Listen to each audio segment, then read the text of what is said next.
지난 5월 1일 국방부는 병사가 심사를 거쳐야만 진급이 가능하게 한 군 인사법 시행규칙 개정안을 시행하고 사실상 자동 진급 폐지를 발표했습니다.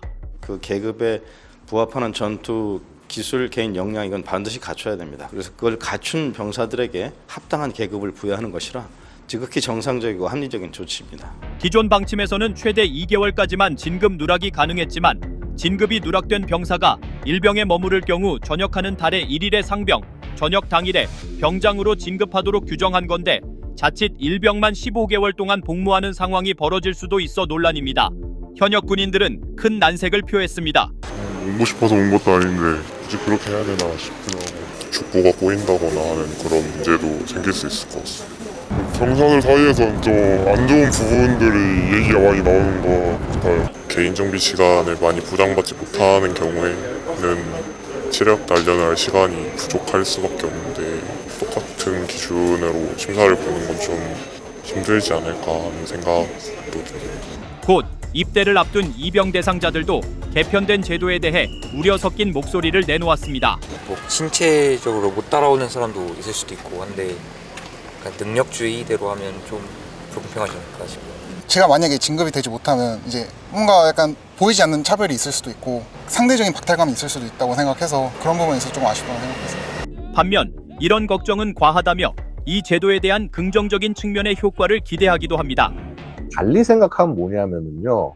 내가 잘하면은 더 빨리 올라가서 더 좋은 봉급으로 더 오래 군 생활을 할 수도 있는 거예요. 그런 것들이 병사들로 하여금 더욱더 열심히 군생활에 접근을 할 수 있게 하는 그런 동력이 될 수 있다는 겁니다. 미군이 이 제도를 택하고 있어 바람직한 효과가 기대된다는 의견도 있지만 개인주의 성향이 짙은 미국에 비해 공동체 문화가 짙은 한국의 경우엔 이 제도가 병사들의 사기를 떨어뜨릴 수도 있다고 지적합니다.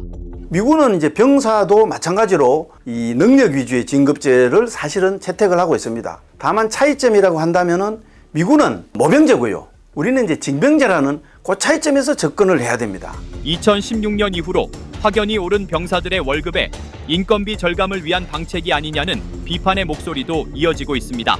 실제로 정상적으로 진급했을 때와 진급이 최대로 누락될 시 복무 중 받는 월급의 차이가 무려 390만 원에 달하기 때문입니다. 나라 국간이 여유가 없구나라는 걸 좀 느꼈습니다.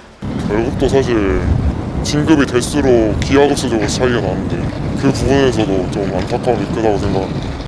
이렇게 논란이 지속되자 자녀를 군대에 보낸 한 부모는 제도에 반대하며 국민동의 청원까지 올렸고 빠른 시간 안에 6만 명 이상의 동의를 얻었습니다. 꽃다운 나이에 군대를 간 친구들이 무한 진급 누락이라는 이런 제도의 희생양이 돼야 되는지 굉장히 안타까운 마음입니다. 온라인상에서도 자동 진급 폐지에 대한 논란이 지속되자 지난 25일 국방부는 이번 사안에 대해 전면 재검토를 지시하며 보류를 발표했습니다. 사진 입대가 아닌 의무적으로 가야 되는 이상 진급 정도는 해줘야 되는 게 맞지 않나라고 생각을 해요. 혹시 그런 부분에 대해서는 좀 더 논의가 필요하다고 생각하고 대화가 있은 다음에 그 다음에 이제 좀 더 점차적으로 그런 그 정책이 시행돼야지 갑자기 이렇게 된다고 하면 저희도 조금 당황할 수밖에 없다고 생각하거든요. 충분한 논의 없이 갑작스럽게 개정안을 발표한 국방부를 향한 불만이 이어지는 가운데 재검토 결과가 어떻게 결론 지어질지 주목되고 있습니다. 제도 도입 이전에 나름대로 이제 어떤 시뮬레이션을 좀 해보고 정착을 시켰으면 좋을 텐데 갑자기 이제 발표를 해가지고 이렇게 이제 하겠다고 하니까 여러 가지 이제 예상되는 우려, 그다음에 여기에서 따르는 부작용 이런 의구심까지 받게 된 이런 결과를 초래했다 이렇게 이제 볼 수 있겠습니다.